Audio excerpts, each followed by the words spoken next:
They say revenge is a dish best served cold, but mine came with a side of crawling insects and burning skin. My name is Cole Bennett, and I'm 32 years old. Every morning at 5:30, I roll out of bed, lace up my work boots, and head to whatever construction site needs an electrician. 50-hour weeks are normal for me, sometimes 60. I come home with dirt caked under my fingernails, sawdust in my hair, and the satisfied ache of honest work in my bones. I've never complained about it, not once. Because everything I touch, everything I build, becomes part of something bigger. A foundation, a life, a future. The 3-bedroom house I'm sitting in right now, I bought it before Stephanie and I got married. Saved for 3 years to make that down payment, working double shifts and skipping vacations. The truck in the driveway? Paid off last year, every monthly payment made on time. The savings account that lets me sleep easy at night? Built dollar by dollar, overtime shift by overtime shift. I met Stephanie 5 years ago at my buddy Jake's barbecue. She was laughing at something someone said, head thrown back, blonde hair catching the summer sunlight like spun gold. Beautiful doesn't even begin to cover it. When she smiled at me across that crowded backyard, everything else just disappeared. She was fun back then, spontaneous, the kind of woman who'd suggest midnight drives to the beach or surprise picnics in the park. We moved fast, maybe too fast. 6 months of dating, a year of living together, then marriage. I believed in building something permanent. I thought she did too. For the first couple years, things were good. Great, even. Stephanie worked retail at a boutique downtown, and between my union wages and her income, we were comfortable. More than comfortable. She'd come home with stories about difficult customers, and I'd tell her about the job site drama. We'd cook dinner together, watch movies, plan for the future. Then, 2 years into our marriage, she quit. "I want to focus on us," she said, sitting at our kitchen table with that smile that used to make my heart skip. "Make our house a home. You make good money, babe. We don't need 2 incomes." I didn't argue. Hell, I was proud that I could provide for both of us. That's what a man does, right? Takes care of his family. And Stephanie did make our house beautiful. She decorated with an eye for detail I never had, turned our spare bedroom into a guest room that looked like something from a magazine. She cooked occasionally. Elaborate meals she'd photograph for Instagram with captions about being blessed and kawifey. From the outside, we looked perfect. The working man and his devoted wife. The American dream in a 3-bedroom package. But lately, something's been eating at me. Small things, tiny cracks in the perfect picture. Stephanie's always on her phone now. Not just scrolling, typing furiously, then snapping it shut when I walk into the room. When I ask who she's texting, she says without looking up, "Just the girls," or "nobody important." She's vague about her days, too. I'll ask what she did while I was at work, and she'll give me these scattered answers. "Oh, cleaned a little, watched some TV, ran errands," she'll respond with a shrug. But the house isn't that clean anymore. The guest bedroom she used to keep immaculate is cluttered. Dishes sit in the sink for days, and the intimacy has become a minefield. I try to initiate, and she's always tired, always has a headache, always has some excuse ready like she's been rehearsing it. "You work too much, babe," she'll say, turning away from me in bed. "You're always stressed. Maybe if you didn't take so much overtime." Then she changes the subject. Every time. I tell myself I'm being paranoid. Work stress can mess with your head. Marriage has its ups and downs, everyone knows that. But something doesn't sit right. It's like trying to troubleshoot an electrical problem when you can see the symptoms but can't find the source. This Saturday morning in late spring started like any other. I made coffee, checked the weather, planned to tackle some yard work. Then Stephanie bounced downstairs in a sundress I'd never seen before, keys already in her hand. "Meeting the girls for brunch and shopping," she announced, kissing my forehead like I was her brother. "Don't wait up. You know how we get when we're together." She was out the door by 10 a.m., leaving me alone in the house I built. Wondering why it feels emptier every time she leaves. I walked into that guest bedroom thinking I'd just tidy up. I walked out knowing my marriage was a lie. The guest bedroom looked like a bomb had gone off. Clothes draped over the chair, the bed unmade with sheets twisted and hanging off one corner, clutter scattered across the nightstand. When did Stephanie stop caring about this room? It used to be her pride and joy, the showpiece she'd bring visitors to see. I grabbed a trash bag from under the kitchen sink and started cleaning. Old habit from growing up in a house where you earned your keep by pitching in. Besides, I needed something to do with my hands, something to quiet the restless feeling that had been gnawing at me for weeks. I picked up the clothes first. A blouse I'd never seen, some lacy thing that definitely wasn't Stephanie's usual style. Then I straightened the bed, tucked the sheets back in place, fluffed the pillows. The room looked better already, more like the sanctuary it used to be. That's when I reached for the small trash bin beside the nightstand. I tilted it toward the garbage bag, and that's when I saw it, a used condom, partially hidden under crumpled tissues, but unmistakable. The latex caught the morning light streaming through the window, and my world tilted on its axis. Time stopped. I stared at that piece of latex like it was some alien artifact. My brain refused to process what my eyes were telling me. We don't use condoms. We haven't used condoms in years. Stephanie's been on birth control since before we got married. We talked about kids someday after we got more established. There was no reason for condoms in our house. No reason except the one that was staring me in the face. My hands started shaking. The trash bag fell from my grip, hitting the floor with a soft thud that sounded like thunder in the sudden silence. I set the bin down carefully, like it might explode, and opened the nightstand drawer with trembling fingers. Inside, a box of Trojans, half empty. Beside it, a bottle of massage oil I'd never seen before. Some expensive brand with a label I couldn't pronounce, and a price tag that probably cost more than I spent on groceries in a week. The room started spinning. I sat down hard on the edge of the bed, head in my hands, trying to breathe. But every breath felt like drowning. Every heartbeat sounded like a sledgehammer against my ribs.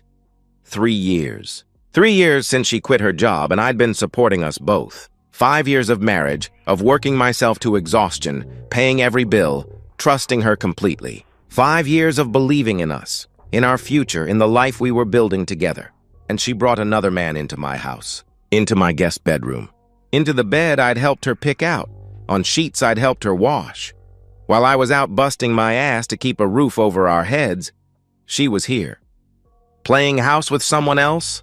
The rage hit me like a freight train. Hot, blinding, primal. I wanted to tear that room apart with my bare hands. I wanted to call her right now and scream until my throat was raw. I wanted to drive to wherever she was and confront her in front of all her friends. Let them see what their perfect little Stephanie really was. But then, through the red haze, a colder thought emerged. If I blow up now, I lose everything. She'll deny it. She'll cry. She'll turn this around on me somehow. Make me the bad guy for snooping, for not trusting her, for working too much. I've seen it happen to other guys. They find out their wife is cheating, go nuclear, and end up losing their house, their kids, half their savings. They get emotional, make mistakes, and the cheating spouse walks away with everything. I need proof, real proof, and I need to protect what I've built. I stood up, wiped my face, and forced myself to think clearly. I'm an electrician. I solve problems step by step. I plan, I execute. I don't make mistakes. First, I took photos. The condom, the box, the massage oil, the entire room from multiple angles. My phone camera captured everything in sharp detail, evidence that couldn't be denied or explained away. Then I carefully put everything back exactly as I found it. Every tissue, every piece of clothing, even the way the sheets were twisted. If she was playing games, I'd play them better. I left the house, got in my truck, and started making a list. I wasn't going to just catch them. I was going to make damn sure they remembered it forever. I drove across town to a hardware store I'd never been to before. One of those big box places where nobody knows your name and the teenage cashiers don't give a damn what you're buying. The kind of place where a man can purchase what he needs without questions.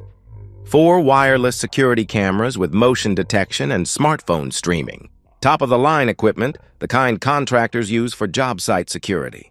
Professional grade. When the clerk asked if I needed help, I replied, setting up home security. You know how it is these days. Can't be too careful. He nodded sympathetically, scanned the barcode, and handed me the receipt. Probably figured I was just another paranoid homeowner. If only he knew. Next stop, a pet store in a strip mall 20 minutes away. I browsed the reptile section like I had all the time in the world, checking out the terrariums and heat lamps, asking casual questions about iguana care before finding what I really needed. 3 containers of live feeder insects, crickets, cockroaches, mealworms. The kind of creepy crawlies that make people lose their minds. When the young employee offered to help me find something, I told her, "For my bearded dragon. Little guy's got a big appetite, and I like to keep a good supply on hand." She smiled, rang me up, and wished me a good day with my pet. Sweet kid, probably would have been horrified to know what I really had planned. Final stop. A novelty shop wedged between a nail salon and a tax office. The kind of place that sells whoopee cushions, fake dog poop, and other juvenile pranks left over from an era when practical jokes were innocent fun. I found what I was looking for in the back corner, packets of itching powder. The old-school kind that burns and irritates but doesn't cause permanent damage. 4 packets should be more than enough.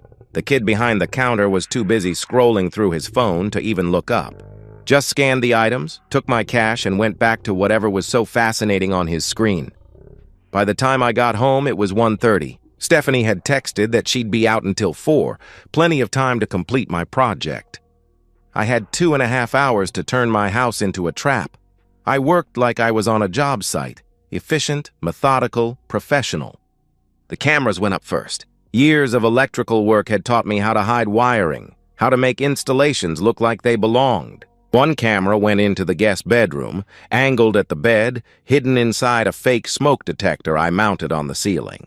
Another in the hallway, disguised as a standard electrical outlet, the kind of thing people see every day without really noticing. The third camera went at the front door, tucked inside a decorative picture frame Stephanie had hung there months ago. Perfect angle to catch anyone coming or going. The last one went in the living room, concealed behind some books on the shelf where it could monitor the main gathering area. I synced them all to a burner phone app, set motion alerts for each camera, tested the feeds multiple times. The image quality was crystal clear, the angles perfect. The system was clean, professional, completely undetectable unless you knew exactly what to look for. Even then, you'd have to be looking hard. Then I walked back to the guest bedroom for the real work. My hands were steady now. No more shaking, no more rage, just cold, calculating precision. The kind of focus I brought to complex electrical jobs where one mistake could kill you. I pulled back the bed sheets and loosened the fitted sheet at the foot of the bed. Carefully, methodically, I positioned the open containers of insects underneath the mattress, placing them so any significant movement would knock them over and spill their contents across the bed. The cockroaches were already starting to explore their new environment. Perfect. Next, I opened each condom packet in the box with surgical precision, shaking itching powder inside before resealing them so perfectly you'd never know they'd been tampered with. I sprinkled more powder on the pillows, rubbed it into the sheets where naked skin would make contact, dusted it across the areas of the mattress most likely to see action. The beauty of itching powder is that it's activated by moisture, sweat, saliva, other bodily fluids. The more passionate things got, the worse the reaction would be. I stepped back and surveyed my work. Everything looked completely normal, perfect, innocent, ready. I cleaned up every trace of my presence, vacuumed the hallway where I drilled holes for the cameras, wiped down surfaces with bleach, took all the packaging and leftover supplies with me in a garbage bag. When Stephanie came home at 4:15, I was on the couch watching SportsCenter with a beer in my hand, looking like I'd been there all day. "Hey, babe! How was your day?" she asked, bending down to kiss my forehead. Her lips felt cold against my skin. "Quiet," I replied, not taking my eyes off the TV. "Just relaxed around the house. Fixed that loose outlet in the hallway. How was brunch?" She launched into some elaborate story about mimosas and drama between her friends. Something about someone's ex showing up unexpected. I nodded in the right places, made appropriate sounds, and watched her lie to my face with the same bright smile she'd been giving me for 5 years. That night, I set my alarm for 6 a.m. Monday morning couldn't come fast enough. I didn't have to wait long. Monday morning, 10:47 a.m., my phone lit up. Motion detected. I was 40 feet up on a scissor lift, running electrical conduit through the ceiling of a new office building, when my phone buzzed against my leg. The notification made my heart slam against my ribs like a trapped bird. Motion detected, front door camera. The moment I'd been waiting for, the moment I'd been dreading, had finally arrived. I climbed down from the lift. My movements deliberate and controlled despite the adrenaline coursing through my veins. When my crew partner Rodriguez asked what was up, I told him, "Need to take an important call. Family stuff." He nodded without question. Good workers earn that kind of trust, and I'd been reliable for years. I walked to the far corner of the job site, behind a stack of drywall where I couldn't be seen or heard. My hands shook as I opened the app and switched to live view. There she was, Stephanie, walking through my front door, our front door, like she owned the place. Which legally she still did. Behind her followed a man I'd never seen before, and the sight of him hit me like a physical blow. Early 30s, maybe a year or two younger than me. Fit in that gym membership way, not the earned through labor way. Business casual clothes, pressed khakis, and a button-down shirt that probably cost more than I made in a day. Clean hands, soft hands. He moved with confidence, looked around my living room with familiarity, like he'd been there before. Like he belonged there. I watched them move through my space with an intimacy that made my chest tight. Stephanie poured wine, the good Cabernet from the top shelf that we saved for anniversaries and special occasions.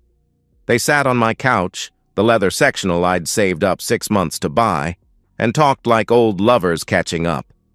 She fed him a strawberry from a bowl I'd washed that morning before work. He whispered something in her ear that made her throw her head back and laugh, that same musical laugh that had made me fall in love with her 5 years ago at Jake's. Barbecue.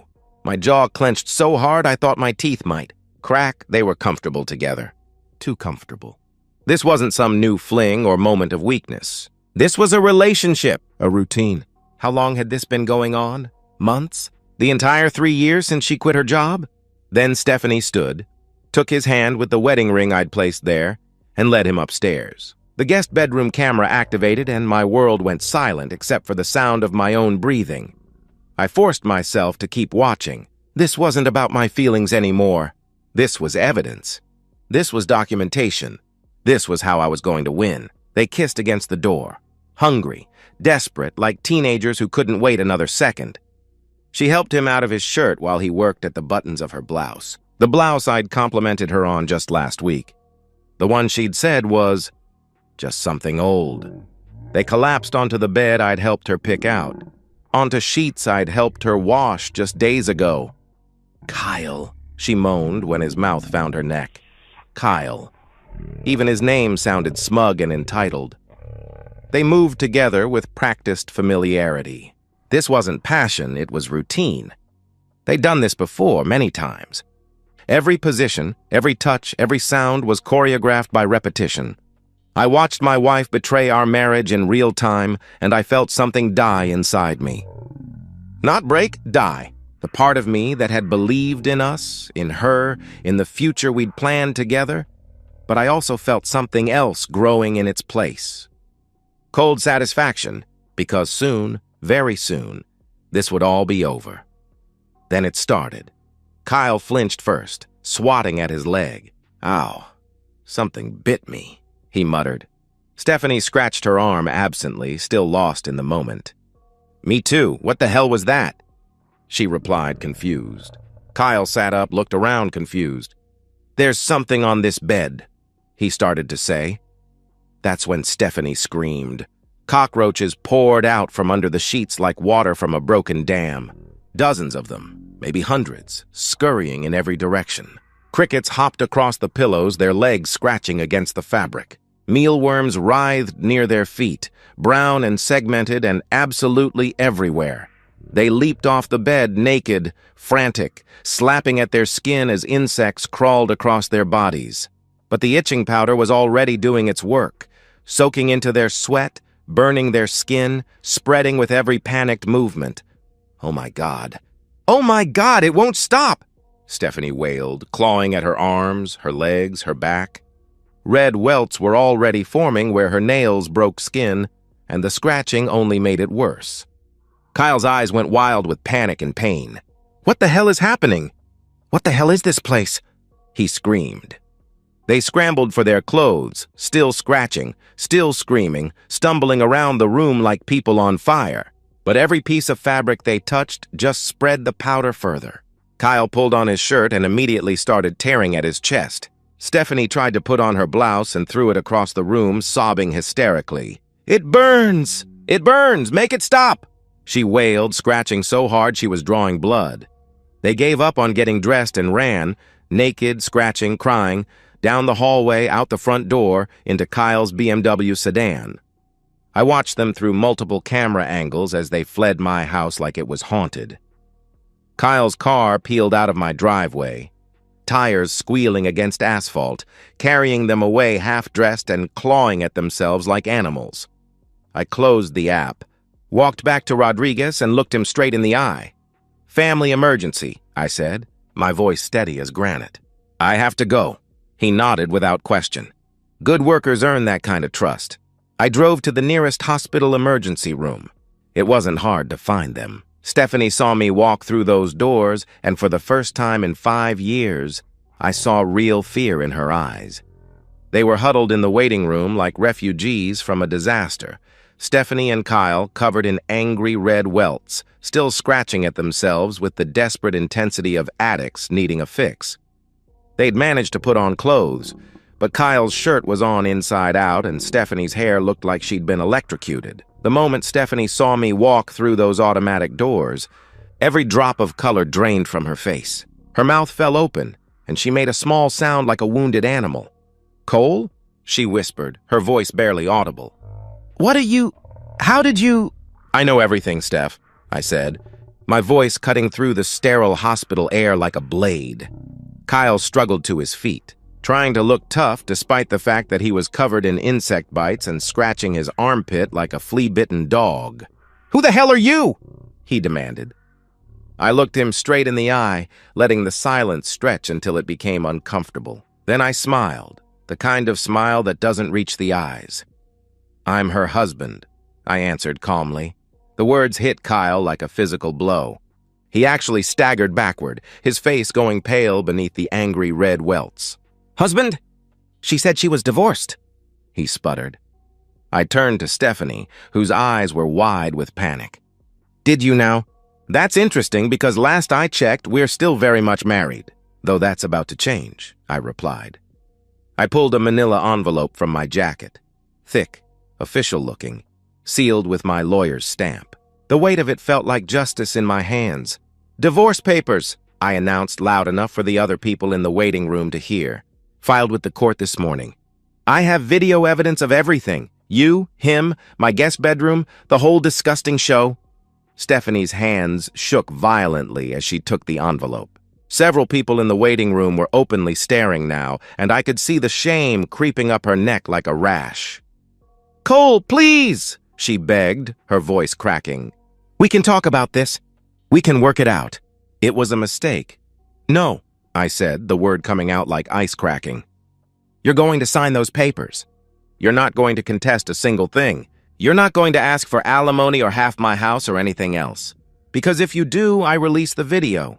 I let that sink in for a moment, watching her face crumble as the reality hit her.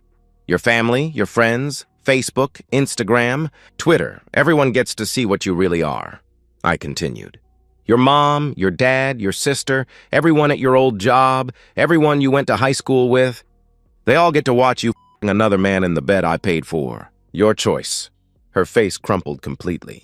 She knew she was beaten. Knew I had her dead to rights with nowhere to run and no way out. I turned to Kyle, who was backing away like I was radioactive. "And you," I said. He held up his hands, still scratching at his neck.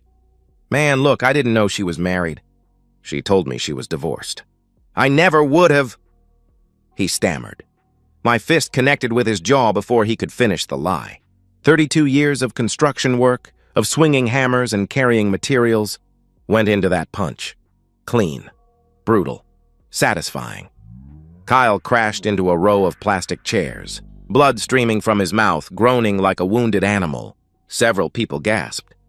A security guard started moving in our direction. I stepped back, raised my hands peacefully. "I'm leaving," I said calmly to the approaching guard. "He can press charges if he wants. I'll be at my lawyer's office." The guard looked between me and Kyle, who was still on the floor holding his jaw. "Sir, I need you to—" he began. "I'm going," I repeated. No more trouble. I walked out of that hospital with my head high, leaving them both broken and bleeding in more ways than one. Kyle didn't press charges. Turns out he had a wife of his own back home, a detail Stephanie had conveniently forgotten to mention. Within 48 hours, he'd transferred to his company's Seattle office and disappeared from both our lives forever. Stephanie signed the papers 3 days later. Didn't fight a single term. Couldn't. My lawyer had made it crystal clear what would happen if she contested anything. The video would go public, tagged with her full name and workplace, viewable by anyone with an internet connection. She sat in that lawyer's office looking like a broken doll, signing away 5 years of marriage with a pen that shook in her hand. She tried to speak once, tried to explain or apologize or something, but I just stared at her until she looked away. The divorce was finalized in 6 weeks. Record time. I kept the house, the truck, my savings, my pension, everything I'd built with my own hands and sweat. Stephanie got her clothes, her car, and the legal minimum the state required, $1,000. $1,000 for 5 years of marriage. For the house she'd lived in, the food she'd eaten, the life she'd destroyed. She moved into a studio apartment above a Chinese restaurant on the wrong side of town. The kind of place where the walls are thin and the smell of grease never goes away. She took a job stocking shelves at a grocery store for $11 an hour, wearing a name tag and a forced smile while scanning items for people who used to be her social equals. Her friends stopped calling. Turns out nobody wants to associate with a known cheater, especially when everyone knows the sordid details. Her family barely spoke to her after I made sure they knew exactly why their marriage had ended.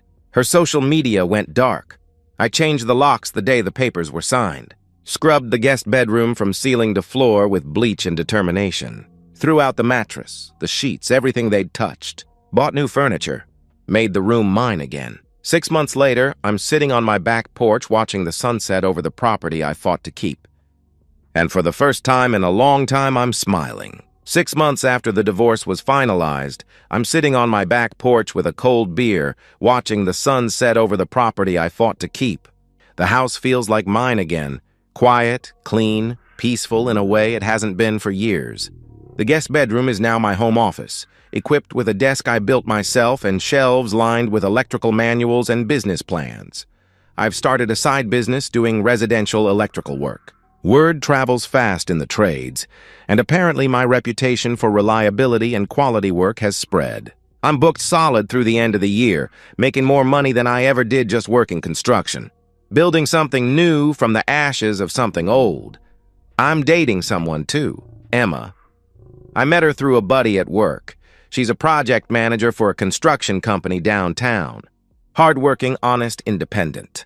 The kind of woman who splits the check on dates and doesn't need a man to take care of her, but chooses to be with one anyway because she wants to, not because she has to. "You seem different from other guys I've dated," she said to me last week. Sitting in this same spot, her hand warm in mine. More grounded, like you know who you are. I smiled, feeling lighter than I had in years. "I do." "Took me a while to get here, but I do," I replied. She kissed my cheek, and it felt real in a way I'd forgotten was possible. "Good. I like a man who's been through something and came out stronger," she said softly. She doesn't know about Stephanie yet. About the cameras or the insects or the itching powder. Maybe I'll tell her someday when we're ready for that level of honesty. Maybe I won't. It doesn't matter anymore. I protected what I built. I walked away on my own terms. Sometimes, that's the best revenge there is. Across town, Stephanie Bennett, she kept my name, though I can't imagine why, clocks out of her evening shift at the grocery store. 8 hours on her feet, scanning barcodes and bagging groceries, dealing with customers who treat her like she's invisible. Her supervisor is 22 years old and calls her Steph like they're old friends instead of boss and employee. Her back aches from standing. Her feet hurt from cheap shoes she can't afford to replace. Her hands are dry and cracked from handling cardboard and cleaning supplies. She drives her beat-up Honda Civic, the one with the broken taillight and permanently illuminated check engine light, to her studio apartment. 400 square feet of stained carpet and peeling wallpaper that smells perpetually of the Chinese restaurant below. She heats up a frozen dinner in a microwave that only works half the time. Sits alone in front of a television she bought at a pawn shop. Sometimes, late at night when the loneliness becomes unbearable, she scrolls through old photos on her phone. The house with its perfect guest bedroom. The vacations we took when money wasn't tight. The life she destroyed for a few hours of excitement with a man who disappeared the moment things got complicated. She thinks about me sometimes. Wonders if I'm happy. Hopes I'm not, then hates herself for hoping that. She thinks about Kyle, too, the man who promised her excitement and passion and disappeared faster than smoke when reality came calling. She found out later that he'd been married the whole time, had kids, had a life he was hiding just like she was hiding hers. Late at night, when the apartment is quiet except for the sounds of the city settling into sleep, she scratches her arms absently. The doctors said the reaction from whatever happened that day should have been gone months ago, but sometimes the itching comes back anyway.